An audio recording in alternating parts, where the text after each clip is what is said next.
கர்த்தருடைய பரிசுத்த நாமத்துக்கு ஸ்தோத்திரம். என் பேர் வில்சன் மரிய புஷ்பம். பள்ளிக்கரணையிலேருந்து வரோம். 97 நாங்கள் கட்டின வீடு ரோடு ஹைட்டாகி போய் வீட்டுக்குள்ளே தண்ணி ஏறி ஒரு மூணு வருஷமாக வீடே பூட்டி போடுற நிலைமை ஆகிப்போச்சு. வீடை பூட்டி போட்டு நாங்கள் கட்டின வீடை நாங்கள் உடச்சி கட்டணுமா அப்படின்ற ஒரு விரக்தி வேதனையில் இருக்கிறோம். இப்போ அந்த நேரத்தில் தான் எங்கள் அன்பு அண்ணன் அவர்களை நேரடியாக போய் பார்த்து இப்படி இருக்குது, என்ன பண்ணுறதுனே தெரியல, கட்டுறதுக்கு பண வசதியும் இல்லை அப்படின்ற வேதனையை வெளிப்படுத்தணும். ஒன்றும் பயப்படாதீங்கன்னா நான் வரேன், வந்து பார்த்துட்டு நான் ப்ரேயர் பண்ணுறேன் அப்படின்னாங்க. அதே போல் 2023 இறுதியில் அன்பு அண்ணன் அவர்களை வீட்டுக்கு வந்து தடைகளை மாற்றி ஜெபிச்சாங்க. தாவீதுனுடைய விழுந்து கிடந்த கூடாரத்தை திருப்பி கட்டுவேன் என்று சொன்ன அந்த வசனத்தையும் வச்சு நான் சகலத்தையும் புதிதாய் மாற்றுகிறேன் என்ற அந்த வசனத்தை எங்களுக்கு தந்து அண்ணன் எங்களுக்கு ஒரு அட்வைஸ் பண்ணாங்க. அண்ணன், இந்த வீட்டில் இருந்து ஆண்டவர் புதுசாக ஒரு நல்ல ஒரு வீட்டை கட்டி தருவார், இந்த வீட்டில் இருந்து எந்த ஒரு பொருளும் புதிய வீட்டுக்கு நீங்கள் எடுத்துகிட்டு போகக்கூடாது அப்படின்னு ஆவிக்குரிய கண்களை கண்டு எங்களுக்கு தரிசனமாக எங்களை சொல்லி ப்ளஸ் பண்ணிட்டு வந்தாங்க. ஆண்டவருடைய கிருபையில் கடந்த வருஷம் ஏப்ரல் மாதம் வீடு வேலையை ஆரம்பித்து இந்த டிசம்பர் மாதம் அண்ணன் அவர்களே வந்து பிரதிஷ்டை பண்ணி தர மாதிரி அதுலேயும் நாங்கள் அதில் ஒரு சிங்கிள் வீடு தான் கட்டியிருந்தோம். ஆண்டவருடைய கிருபையில் அதில் 2 மாடி வீடுகளை கட்டி தந்தார் ஆண்டவர். இந்த தடைகளை மாற்றி எங்களுக்கு வீடை கட்டி தந்த கர்த்தருக்கு நன்றி செலுத்துகிறோம். தடைகளை மாற்றி எங்களுக்கு வழியை ஆயத்தம் பண்ணி தந்த எங்கள் அன்பு அண்ணன் அவர்களுக்கும் நன்றியை தெரிவிச்சுக்கிறோம். இந்த ஊழிய ஆரம்பித்ததுலேருந்து நாங்கள் வந்துட்டுருக்கோம். நடுவில் கொரோனா டைமில் நாங்கள் வராமல் விட்டதுனால இவ்வளோ பிரச்சனைகள், போராட்டங்கள், கடம்பாரங்கள் இதெல்லாமே எங்களுக்கு இருந்துச்சு. இருந்தாலும் இந்த இடத்த அட்ரஸ் கண்டுபிடிச்சி நாங்கள் இங்கே வந்ததுக்கு ஆண்டவருக்கு நன்றி சொல்கிறேன். அது ஐயா கூட எங்களுக்கு பாரமாக ஜெபிப்பாங்க. இவ்வளோ மழையிலையும் இவ்வளோ தண்ணிலையும் நாங்கள் வந்திருக்கோம் இந்த இடத்துக்கு. போன மாதம் பார்த்தீங்கன்னா சங்கீதம் 127 கர்த்தராலே சுதந்திரித்து கொள்ளுவீங்கன்னா ஐயா கொடுத்த வார்த்தை வந்து எங்கள் அக்காவுடைய ராஜபாளையத்தில் இருக்காங்க. அவங்களோட வீட்டில் வந்து 5 சவர நகையை வந்து பீரோவை திறந்து எடுத்துகிட்டு போயிட்டாங்க. அவங்க ஜனவரி மாதத்துலேருந்து காணாமல் போயிடுச்சு அந்த நகை. அவங்க வந்து ரொம்ப கஷ்டப்பட்டாங்க. அந்த மகளுக்காக கல்யாணத்துக்கு நிற்கிறா, சேர்த்து வச்சு இந்த நகையை 5 சவரம் அப்படியே அழுக அவங்க. அப்புறம் வந்து எங்கள் ப்ரேயர் பண்ணிக்கோங்க அப்படின்னு சொல்லி எங்ககிட்ட சொன்னாங்க. நான் இங்கே வந்து மாதம் வந்து ஜோம் பண்ணிட்டுருப்பேன். ஆண்டவரே அந்த நகையை எங்கேயாவது இருந்துச்சுன்னா யாராவது எடுத்துகிட்டு வந்து கொடுத்துருந்தோம்ப்பா, அந்த இதை கலக்குங்கப்பா நீங்கள் அப்படின்னு சொல்லி வருத்தமாக அழுதுன்ட்ருப்பேன் நான். அதே மாதிரி போன மாதம் ஐயா பார்த்தீங்கன்னா அந்த வார்த்தையை கொடுத்தாரு, கர்த்தரால சுதந்திரத்தை கொள்வீங்க அப்படின்னு சொல்லிட்டு. அப்பா எங்கள் அக்காவுடைய நகையை சுதந்திரத்தை கொள்ளட்டோம்ப்பா, நாங்கள் சாட்சி வந்து சொல்கிறேன் ஆண்டவர். இந்த இடத்துல நாங்கள் எவ்வளோக்கு நேசிக்கிறோமோ ஐயாவே நேசிக்கிறோம் ஆண்டவர். நீங்கள் அந்த வார்த்தையை எங்களுக்காக நீங்கள் எனக்கு கொடுத்ததுக்காக நன்றி. அதே பார்த்தீங்கன்னா அந்த வாரம், அந்த போன மாதம் வாரத்தில் நாங்கள் வந்தோம். மறுநாளே வந்து திங்கக்கிழமை அன்னைக்கு அந்த நகை கிடச்சிச்சு. கோணி பையில் மூட்டை கட்டி தூக்கி வந்து போட்டுட்டாங்க.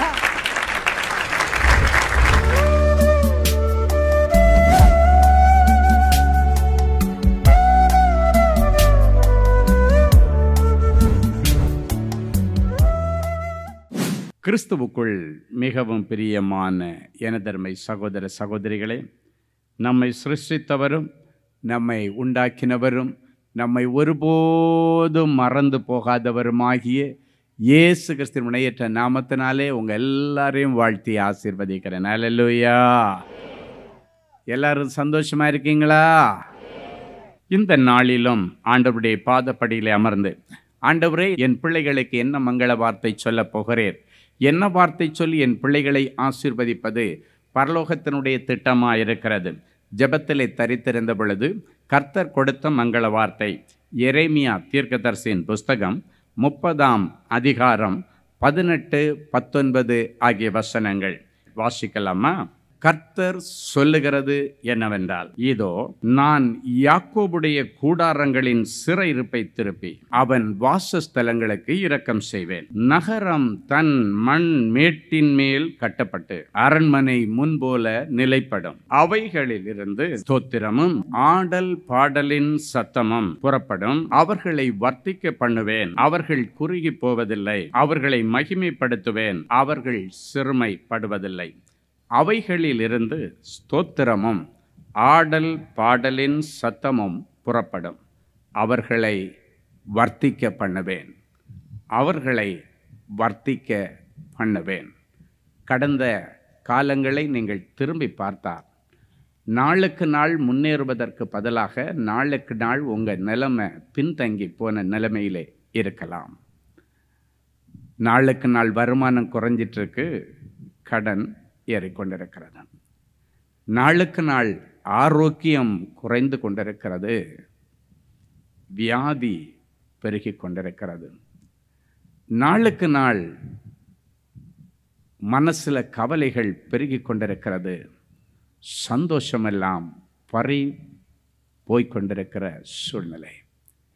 இன்றைக்கு ஆண்டவர் சொல்கிறார், அவைகளிலிருந்து, நாளுக்கு நாள் பின்தங்கி இருக்கிற அந்த பிள்ளைகளுடைய வாயிலிருந்து இனி எப்படி இருக்குமாம்? ஸ்தோத்திரமும் ஆடல் பாடலின் சத்தமும் புறப்படுமாம். அவர்களை ஆண்டவர் வர்த்திக்க பண்ண தீர்மானித்திருக்கிறேன் என்று சொல்லியிருக்கிறார். நாளுக்கு நாள் பின்தங்கி போன உங்களுடைய வாழ்க்கை இனி நாளுக்கு நாள் முன்னேறும். அதான் வர்த்திக்க பண்ணுகிற ஆண்டவருடைய செயல். நாளுக்கு நாள் உங்களுடைய சரீரம் பலவீனப்பட்டு போய்கொண்டிருக்கிறது. இன்று முதல் புது பலனை நீங்கள் பெற்றுக்கொள்வீர்கள். தாவீது நாளுக்கு நாள் விருத்தி அடைந்தான். சேனைகளின் கர்த்தர் அவனோடு இருந்தார். மாசம் மாசம் அல்ல, வருஷா வருஷம் அல்ல, நாளுக்கு நாள் ஒரு முன்னேற்றம், நாளுக்கு நாள் ஒரு விருத்தி.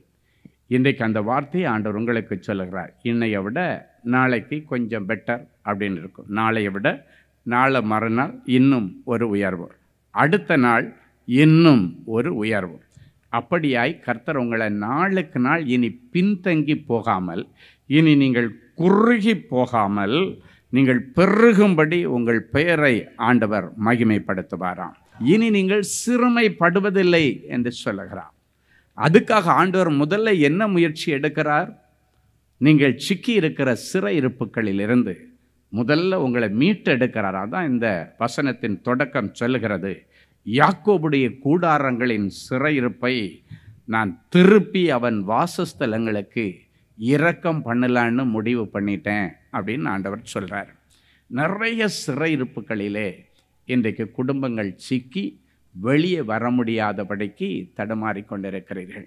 என்ன சிறையிருப்பில் நீங்கள் சிக்கி இருந்தாலும் அந்த சிறையிருப்புக்குள்ளால் ஆண்டவர் வந்து பறந்து காக்கிற பட்சியை போல வந்து லபக்குன்னு தூக்கி உங்களை வெளியே கொண்டு வந்து நிறுத்த அவர் உண்மையுள்ளவர். ஹல்லேலூயா. எதிலே இருந்தெல்லாம் எஸ்கேப் ஆக முடியலை, எஸ்கேப் ஆகலான்னு ட்ரை பண்ணுறேன், ஏதோ மாட்டிக்கிட்டேன் அப்படின்னு இருக்கிறீங்களோ, அதில் எல்லாம் இன்னைக்கு ஆண்டவர் வந்து பறந்து காக்கிற பட்சியை போல வந்து அதுலேருந்து ஒன்றை எஸ்கேப் பண்ணி வெளியே கொண்டு வரப்போகிறார். ஆமேன். அநேக சிங்க கெபிகளுக்குள்ளால தேவனுடைய பிள்ளைகள் கிடக்கலாம், இல்லாவிட்டால் அக்கினி சூளைக்குள்ளால கிடக்கலாம். தகாத உறவுகளுக்குள்ளால நீங்க சிக்கி இருக்கலாம், தகாத தீய பழக்க வழக்கங்களிலே நீங்கள் சிக்கி இருக்கலாம். அது உங்களுடைய முன்னேற்றத்தை தடை பண்ணி இருக்கலாம். எப்பொழுதுமே நம்முடைய முன்னேற்றத்தை தடை செய்வது நம்முடைய தகாத சில பழக்கங்கள், சில காரியங்கள். ஓஹோன்னு இருப்பான் சிம்சோன் மாதிரி, அவ்வளோ பலசாலியாக இருப்பான். தேவையில்லாத ஒரு விபச்சார ஸ்திரீடத்தை போய் மாட்டிக்கிட்டான். அவனுடைய பலன் குன்றி போய் விட்டது, தோற்று போனான்.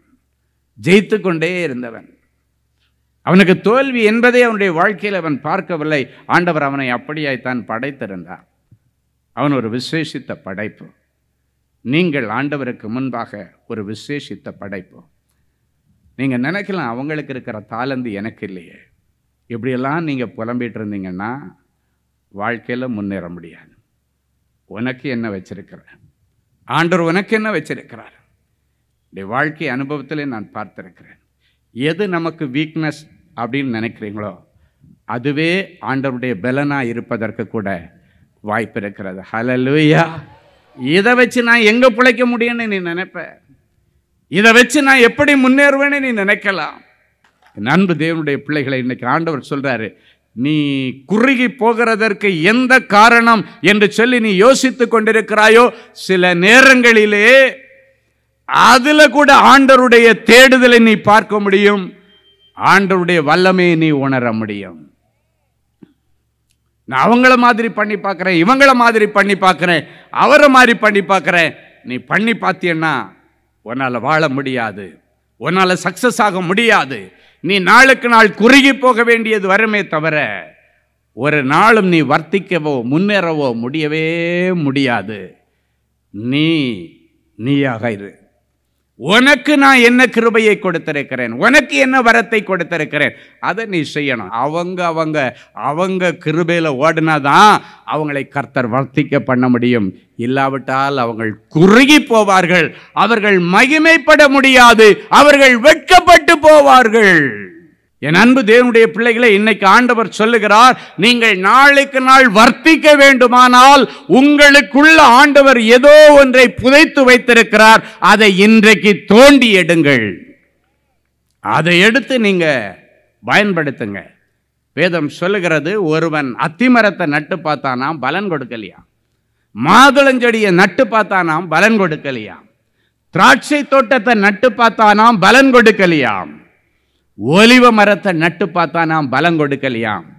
சொல்லிட்டு கடைசி ஆண்டவர் சொல்றாரு, ஆனாலும் கவலைப்படாத, இன்று முதல் உன்னை ஆசீர்வதிப்பேன். ஏன் ஆண்டவர் அவன் அத்திமரம் நடும் பொழுது அவன் ஆசீர்வதிக்கல? ஒரு கேள்வி. சரி, அதுல ஆசீர்வாதம் வரல, உடனடியாக அவன் மாதுளஞ்செடியை நட்டு பார்க்கிறான், அதுலேயும் பலன் தரல, ஆசீர்வாதம் கிடைக்கல. ஏன் ஆண்டவர் ஆசீர்வதிக்கல? ஒரு கொஸ்டின் மார்க். கடைசியா ஒலிவ மரங்களை நட்டு பார்த்தா அதுவும் பலன் கொடுக்கல. ஏன் ஆண்டவர் ஆசீர்வதிக்கல? ஒரு கொஸ்டின் மார்க் வருது. ஆனாலும் அந்த வசனத்தில் கடைசியில நொந்து போயிருக்கிற அவனை பார்த்து, ஆனாலும் இன்று முதல் உன்னை ஆசீர்வதிப்பேன் என்று ஆண்டவரை இரக்கத்தினால கிருபையினால சொல்றார். ஏன் அவனுடைய 4 முயற்சிகள் தோல்வி அடைந்ததுன்னா, தேவ சித்தம் அதில் இல்லை, தேவனுடைய திட்டம் அதில் இல்லை.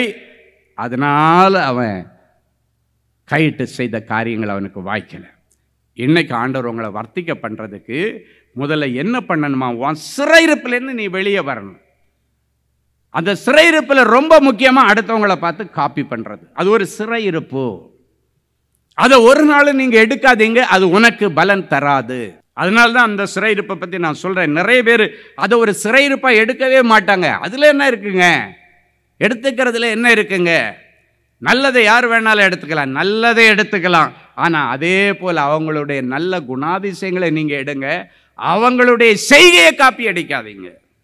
நல்லதை எடுத்துக்க வேண்டியது தான், நல்லதை நம்ம விட வேண்டிய அவசியம் இல்லை. ஆனால் அவங்கள போல நீ மாறணும்னு நினைக்கிறது உன் மன ரீதியான ஒரு சிறையிருப்பு. இன்னைக்கு ஆண்டவர் சொன்னார், அந்த சிறையிருப்பு தான் என் பிள்ளைகளுக்கு முதலாவது விடுதலை ஆக வேண்டிய ஒரு ஏரியா என்று ஆண்டவர் சொன்னார்.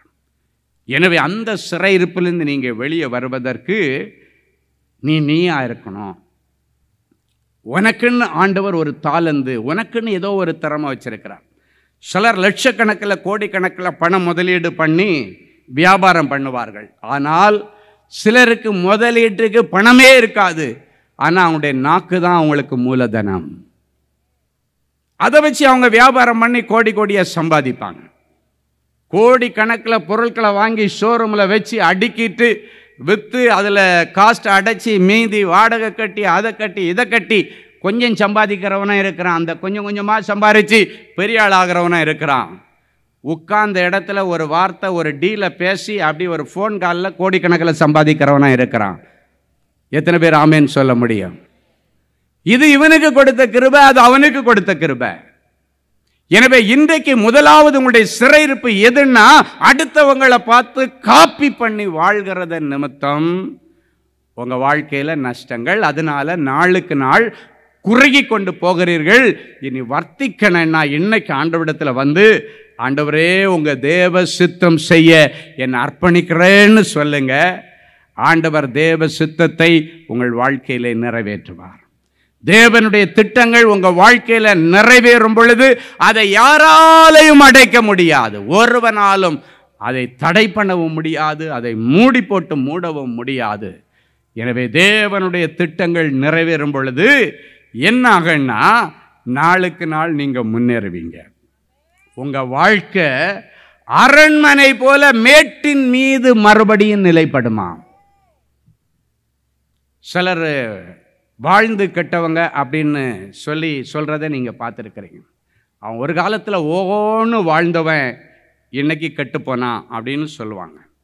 வாழ்ந்து கெட்டவன் அவன் கெட்டு போகிறதற்கு சில காரணங்கள் இருக்கு. ஒன்று, ஏதோ ஒரு சிறையிருப்பில் அவன் சிக்கியிருக்கணும், ஆஃபீஸ் போகிறதுக்கு மனசு இல்லாமல் இருக்கணும், பிஸ்னஸ் ஒரு காலத்தில் நல்லா வளர்கிற நேரத்தில் நல்ல டே அண்ட் நைட் ஒர்க் பண்ணுவாங்க. ஆனால் நிறைய பேர் வளர்ந்து வந்ததற்கு பிறகு அதை அனாதையாய் விட்டு விடுகிறார்கள். அந்த வியாபாரத்தை, அந்த வேலையை, அந்த ஊழியத்தை அனாதையாய் விட்டு விடுகிறார்கள். அதன் நிமித்தம் கடன் என்கிற சிறையிருப்பு, அவமானங்கன்ற சிறையிருப்பில் அவன் சிக்கிக்கிறான்.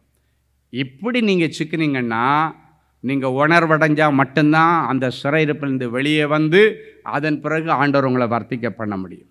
சில நேரங்களில் நீங்கள் எல்லா காரியத்திலும் ஒழுங்காயிருந்தும் சில நேரங்களில் சில நஷ்டங்கள் வந்தால் ஆண்டவர் உன்னை சோதனை இடும்படி உன் விசுவாசத்தை சோதனை செய்ய சில நேரங்களில் அனுமதிப்பார். அதை பற்றி நீங்கள் கவலைப்பட வேண்டிய அவசியம் இல்லை.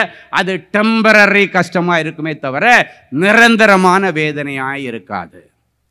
ஒரு நாளும் தோல்வியை கண்டு தேவனுடைய பிள்ளைகள் துவண்டு போகக்கூடாது. கடன் பட்டுட்ட, ஏதோ ஒரு காரியத்தில், ஏதோ ஒரு நெக்லிஜென்ட்ல, ஏதோ ஒரு சூழ்நிலையில் கடன் பட்டுட்ட, அதுக்காக தற்கொலை முடிவு அல்ல, அதுக்காக உன் மனைவியை போட்டு திட்டுகிறது முடிவல்ல, உன் பிள்ளைகள்கிட்ட எரிஞ்சு விழுகிறது முடிவல்ல, தேவாலயத்தை கட் பண்ணுகிறது முடிவல்ல.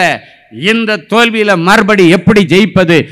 யார் என்ன ஜெயிக்க வைப்பார்கள்? அடுத்து என்ன முயற்சி?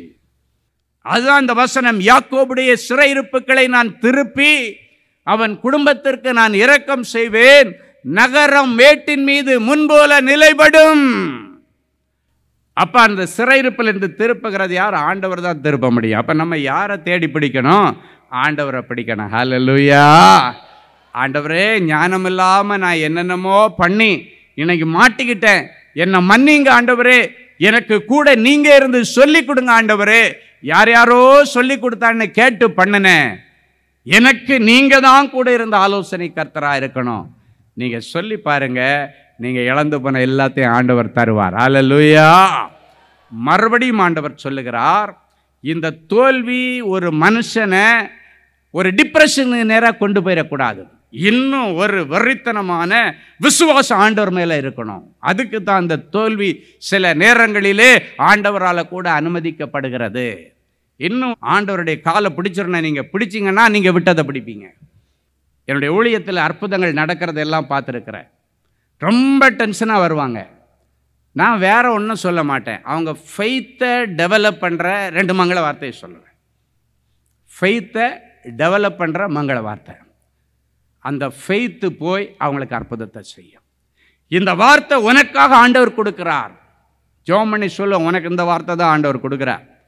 இந்த வார்த்தையை பிடிச்சிட்டு போ, உன்னை பெரிய ஜாதியாக்குவேன் என்று சொன்னார். அன்றைக்கு ஆகாரை பார்த்து சொன்னார், உன் பிள்ளைய கையில் பிடிச்சிட்டு போ, அவனை பெரிய ஜாதியாக்குவேன்னு சொன்னார். ஆண்டவர் ஆக்கலையா?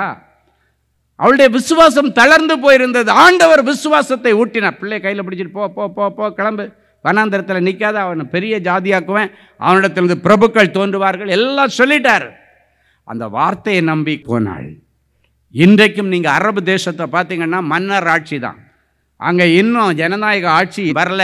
காரணம் என்னன்னா, ஆண்டவர் சொன்னாரு, உன் பிள்ளையிடத்திலிருந்து பிரபுக்கள் தோன்றுவார்கள். பிரபுக்கள்னா ராஜாக்கள். இன்னைக்கு அந்த அரபு தேசத்தில் இருக்கிற ராஜாக்கள், துபாய் எல்லாம் வெறும் பாலைவனம். ஆனால் ஆண்டவர் அங்கே அவனை தான் ராஜாவாக வச்சிருக்கார், நாட்டுக்கு ராஜா மாதிரி வச்சிருக்கிறார். நமக்கெல்லாம் மண்ணை தோண்டுனா போர் போட்டால் உள்ள என்ன வருது? தண்ணி வருது, சில இடத்துல காற்று தான் வருது. நம்ம ஒரு செழிப்பாக இருக்க, நல்ல ரெட் சாயில், நல்ல இடம் எல்லாம் இருக்கு. ஆனால் உள்ள தோண்டனா தண்ணி தான் வருது. ஆனால் அவன் பாலவன மாதிரி இடம், மேலே ஒரு பச்சையும் காணும், ஆனால் தோண்டனா பெட்ரோல் கிணறு இருக்கு. ஆமென். பெட்ரோல் விற்கிற விலைக்கு நம்ம எல்லாம் இனியெல்லாம் 2 வீலர் ஓட்ட முடியுமான்னு சந்தேகம். கார் வச்சிருக்கிறவங்க, சம்பளம் வாங்குறவங்க கொஞ்சம் கஷ்டம்தான். யோசித்து பார்த்தா இப்படி போயிட்டு அப்படி போயிட்டு வர்றதுக்குள்ளால 1000 ரூபாய்க்கு பெட்ரோல் டீசல் காணாமல் போயிடுது. அப்படி தான் போயிட்டு அப்படியே ஒரு ரவுண்ட் அடிச்சுட்டு வருவோம், அவ்வளோதான் காணோம். 10,000 ரூபா சம்பளம் வாங்குறோம், எப்படி கார் வைக்க முடியும்? 10,000 ரூபா சம்பளம் வாங்குறோம், எப்படி பைக் வைக்க முடியும்? ஆண்டவர் அவனுக்கு உள்ள ஆயில் கிணற உள்ள வச்சிருக்கிறார், கேஸு எல்லாம் அவங்கள தான் நம்பி இருக்கு. காரணம் என்ன? ஒரு நம்பிக்கையின் வார்த்தை. எத்தனாயிரம் வருஷத்துக்கு முன்னாலே ஆண்டவர் ஆகார் நொந்து போய், அவ்வளவுதான் என் வாழ்க்கை, என் பிள்ளையுடைய வாழ்க்கை அவ்வளவுதான் இருக்கும் பொழுது ஆண்டவர் விசுவாசத்தை தூண்டுகிற ஒரு வார்த்தை சொன்னார். உன் பிள்ளைய கையில பிடிச்சுக்கிட்டு போயிட்டே இரு, அவனை பெரிய ஜாதியாக்குவேன். ஆண்டவர் உங்களை இன்றைக்கு வர்த்திக்க பண்ணுவேன். மறுபடியும் உங்க வாழ்க்கை அரண்மனை போல கட்டப்படும். அதுவும் சாதாரண இடத்துல இல்லை. இந்த வசனம் சொல்லுகிறது மேட்டின் மீது கட்டப்படும். அப்போ அதுக்காக ஆண்டவர் எடுக்கிற ஸ்டெப்பில் முதல்ல என்ன பண்ணுறாரு? உன்னுடைய ஃபினான்ஷியல் பேக்ரவுண்டை எல்லாம் கொஞ்சம் கிளறி சரி பண்ணி, கொஞ்சம் பிஸ்னஸ் எல்லாம் ஆசீர்வதிச்சு, வேலையை ஆசீர்வதிச்சு. ஏன்னா நிறைய குடும்பங்களில் மெயின் சண்டையே விட்டமின் சி இல்லாததுனால தான். அது சயின்ஸ் விட்டமின் சி இல்லை. குடும்பத்தில் சண்டை கொண்டு வர்ற விட்டமின்ஸ் பற்றாக்குறை என்ன? பணம். ஆமேன். ஆமாம், புருஷன் மட்டும் அன்னைக்கு கொஞ்சம் சம்பளத்தை கம்மியாக கொண்டு வந்துட்டாரு, அவ்வளோதான், 2ல் 1 பார்த்துருவாங்க. எங்கே போகிறது? அவர் கம்பெனியில் எல்லாம் பிடிச்சிட்டு கொடுக்கறது தான் அவர் கொண்டு வந்து கொடுக்க முடியும். ஆமேன். ஆமாம், 100 ரூபா எடுத்துகிட்டு கொடுத்தா எவ்வளவுக்கு கொண்டு கொடுத்த 100 ரூபாய்ன்னு கேட்பாங்க. 100 ரூபா குறைஞ்சா விட மாட்டாங்க. யார் அவரை ஒரு வழி பண்ணி, ஐயோ அம்மா தாயே, அடுத்த முறை நான் யாருக்கும் பிச்சை கூட கொடுக்க மாட்டேன், நீ வேணா கம்பெனியில் நீயே சம்பளம் வாங்கிக்கோ, தயவு செய்து என்னை விட்டுருன்னு காலில் விழாத குறையா கெஞ்சுவான். ஏன்னா பிரச்சனை அந்த விட்டாமினில் தான் நிறைய குடும்பத்தில் ஆரம்பிக்குது. அப்போ வர்த்திக்க பண்ணுகிற ஆண்டவர் முதல்ல என்ன பண்ணுறாரு? உன்னுடைய விளைச்சலுக்கு, வருமானத்திற்கு வழி செய்து நல்ல அமோக விளைச்சலை கொடுத்து ஃபினான்ஷியலாக உன்னை வர்த்திக்க பண்ண போகிறார். எத்தனை பேருக்கு சந்தோஷம்? அல்லேலூயா. என் அன்பு தேவனுடைய பிள்ளைகளே, நல்ல தேவ செய்தியை கேட்டீர்கள், நல்ல சாட்சிகளையும் பார்த்தீர்கள். ஆண்டவரே, நானும் இப்படிப்பட்ட ஒரு அற்புதத்துக்கு தானே காத்துட்ருக்கிறேன் அப்படின்னு ஏங்கிட்டு இருக்கிறீங்களா? உங்கள் அற்புதத்துக்காக அப்படியே நீங்கள் முழங்கால்களை தாழ்த்துங்க. இது உங்கள் அற்புதத்தின் நேரம். ஜெபிக்கலாமா? அன்பான ஆண்டவரே, உமக்கு நன்றி. நிறைஞ்ச மனசில் என் பிள்ளைகளை ஆசீர்வதிக்கிறேன்.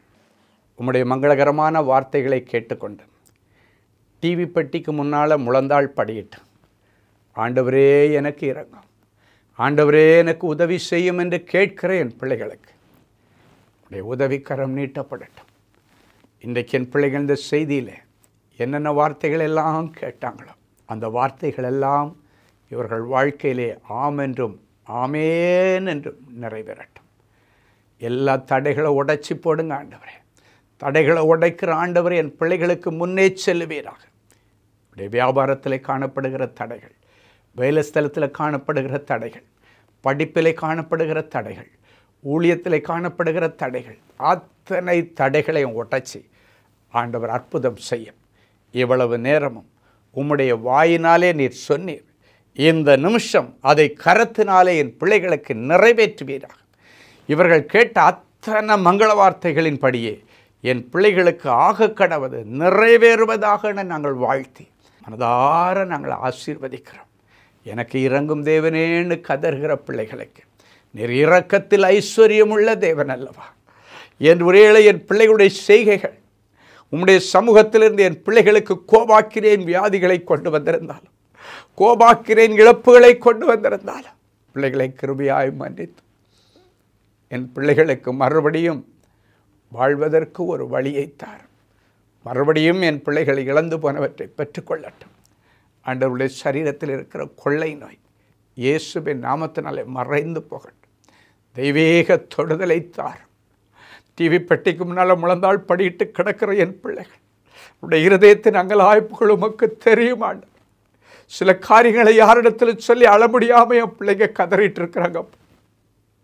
அவற்றை உங்கள் பாதத்தில் வைத்து நாங்கள் ஜெபிக்கிறோம். இரக்கத்தில் ஐஸ்வர்யமுள்ள தேவனே, என் பிள்ளைகளுக்கு இறங்கி அற்புதங்களை செய்யும். ஒவ்வொருவரையும் தொட்டு குணமாக்கும். கர்ப்பத்தின் வியாதிகள் மாறட்டும் சுவாமி. கர்ப்பத்தில் இருக்கிற கட்டுகளும் கட்டிகளும் மறைந்து போகட்டும். ஒரு சந்ததிக்காய் ஏங்கிக் கொண்டிருக்கிற என் பிள்ளைகளுக்கு இன்றைக்கே ஒரு அற்புதம் நடக்கட்டும். இன்றைக்கே பரலோகத்தின் திரவியம் அவருடைய கற்பத்தை நிரப்பட்ட சுவாமி. யாராவது என்னை கை தூக்கி விடமாட்டாங்களான்னு கதறிக்கொண்டிருக்கிற பிள்ளைகளுக்கு ஆண்டவரே இறங்கி நின்று என் பிள்ளைகளை கை தூக்கி அவர்களை ராஜாக்களோடும் பிரபுக்களோடும் உட்கார வைத்து அளவை பார்ப்பீராக. நியாயமான விருப்பங்கள் வாஞ்சிகள் எல்லாம் நிறைவேறட்டும். நிறைஞ்ச மனசில் பிள்ளைகளை ஆசீர்வதிக்கிறேன் இயேசுவின் மூலம் பிதாவே. ஆமேன், ஆமேன். கிறிஸ்துவுக்குள் அன்பானவர்களே, ஆண்டவராகிய இயேசு கிறிஸ்துவின் இனிய நாமத்தில் அன்பின் வாழ்த்துக்கள்.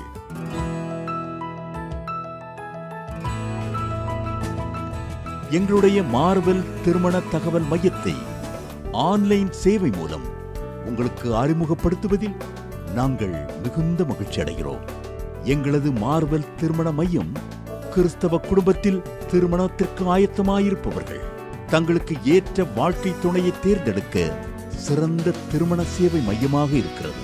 மேலும் மார்வெல் திருமண தகவல் மையத்தில் நீங்கள் பதிவு செய்வதற்கு எங்களது இணையதள முகவரி www.marvelmatrimony.com மற்றும் அலைபேசி எண் 7824855999 என்ற எண்ணிற்கு தொடர்பு கொள்ளலாம்.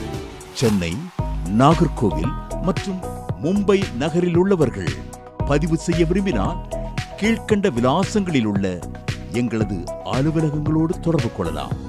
Email info@marvelmatrimony.com.